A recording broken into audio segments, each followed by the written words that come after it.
আসসালামু আলাইকুম। আমি নীলু বলছি ফেনী থেকে। কাছে এবং দূরে যে যেখান থেকে আমার ভিডিওটি দেখছেন, আশা করছি আল্লাহর অশেষ রহমতে সবাই ভালো আছেন এবং সুস্থ আছেন।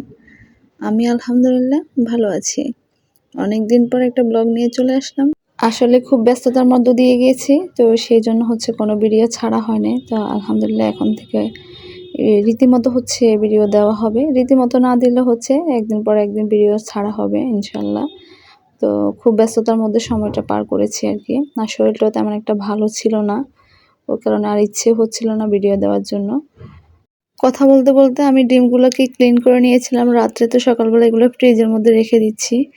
তো আজকে সিমের বিচি দিয়ে শিং মাছ রান্না করব। এই সিমের বিচিটা আমি প্রথমে একটু গরম পানি আর হলুদ, লবণ আর লেবুর রস দিয়ে সিদ্ধ করে নিয়েছিলাম। এখন এটাকে রান্না করব আর কি। ভালো করে ধুয়ে নিচ্ছি আবার সিদ্ধ করার পর। বিচিটা আমি সিদ্ধ করে নিয়েছি। এটা চামড়া ছাড়া বাজার থেকে ছোলা যেগুলো আছে না বিচি, ওগুলো কিনে নিয়ে আসছিল, তো সেজন্য একটু সিদ্ধ করে নিয়েছিলাম আর কি। আর যদি আমি নিজে চামড়াগুলো ছিলে নিতাম তাহলে এটা সিদ্ধ করা লাগতো না। এখানে শিং মাছটাকে ভালো করে ধুয়ে নিয়েছি। তারপর এখন লবণ দিয়ে দিলাম, হলুদ গুঁড়া দিয়ে দিলাম, একটু মরিচের গুঁড়া দিয়ে আর একটু লেবুর রস দিয়ে এটাকে আমি মেখে তারপর ভেজে নেব আর কি। ভালো করে মেখে নিচ্ছি এখন। আর এই শিং মাছটা বেশ বড় সাইজের ছিল, তো আমি পিস পিস করে কেটে নিয়েছি। এই যে আমার তেল গরম হয়ে গেছে, এখন আমি মাছটাকে ভেজে নেব। সিমের বিচি যে কোনো মাছ দিয়ে খেতে আসলে অনেক মজা হয়, তো আমি আজকে শিং মাছ দিয়ে রান্না করতেছি। কেন জানি না আমার শিং মাছ দিয়ে রান্না করলে বেশি ভালো লাগে। তো এই তো মাছটা আমার ভাজা হয়ে গেছে, এখন আমি এটাকে উঠিয়ে নিচ্ছি। তো যে তেলটা আছে ওই তেলটাতে আমি মশলাপাতি দিয়ে দেবো আর কি।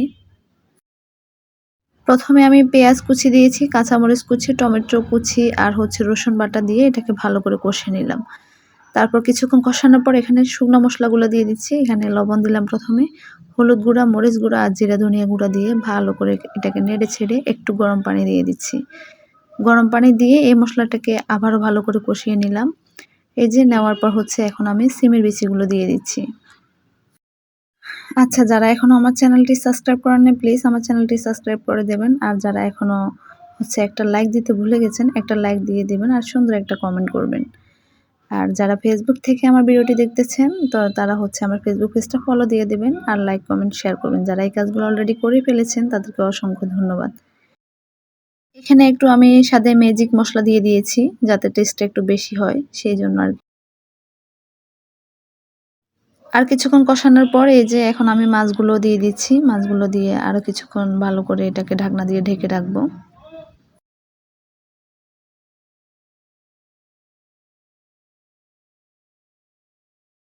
কিছুক্ষণ ঢাকনা দিয়ে ঢেকে রাখার পর আমার যে পানিটা ছিল ওটা একদম শুকিয়ে গেছে। এখন আমি গরম পানি দিয়ে দিব।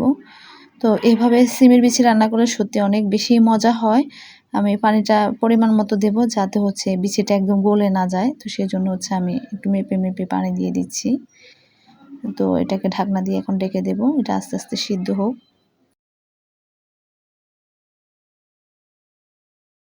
মাশাআল্লাহ, দেখেই বুঝতে পারছেন কেমন হয়েছে। বিচিগুলো একদম গোটা গোটাই আছে। আর আমার সিমের বিচি গোটা গোটা না থাকলে কেমন জানি না ভালো লাগে না খেতে।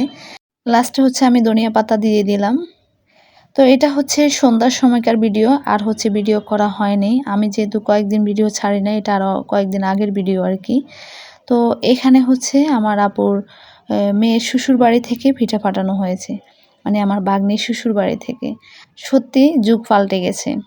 একসময় ছেলের বাড়িতে পিঠা ফাটানো হতো, মেয়ের মা সবসময় পিঠা পাঠাতো, যে কোনো জিনিস মেয়ের মারাই পাঠায়, কিন্তু ছেলের মারা কখনো এই কাজটা করে না। তো এখন দেখতেছি যুগ পাল্টেছে, কারণ আমার আম্মু যখন 6টা মেয়ে বিয়ে দিয়েছে, আমার আম্মুর বাড়িতে কখনো ছেলের বাড়ি থেকে পিঠা যায় নাই, সত্যি কথা বলতে। তো এখন আমার বোনদের যখন মেয়েদেরকে বিয়ে দিয়েছে, তো দেখতেছি যে মেয়ের শ্বশুর বাড়ি থেকে পিঠা পাঠানো হচ্ছে। তো এটা একটা অদ্ভুত বিষয় লাগতেছে আর খুব একটা ভালো লাগা কাজ করতেছে। সত্যি যুগের পরিবর্তন ঘটতেছে, এটা বোঝা যাচ্ছে। কেন একতরফা সবসময় মেয়ের মাই দিবে, ছেলের মা কেন দিবে না? তো সেই কারণ এখন দেখতেছি যে ছেলের মাও পিঠা পাঠায়। যাক আলহামদুলিল্লাহ, অনেক বেশি মজা হয়েছিল পিঠাগুলো। তো এখানে হচ্ছে আমি মুন্না ভাবির জন্য পিঠা বক্সে নিয়ে নিচ্ছি, কারণ আমি তো একা খাবো না, ভাবির জন্য অবশ্যই পাঠাবো। তো হচ্ছে আমি বক্সে ভাবির জন্য নিয়ে নিচ্ছি। তো অসংখ্য ধন্যবাদ আসলে বেআইনকে, অনেক কষ্ট করেছে। আসলে এই পিঠাগুলো বানাতে না অনেক বেশি কষ্ট হয়, অনেক পরিশ্রম করতে হয়।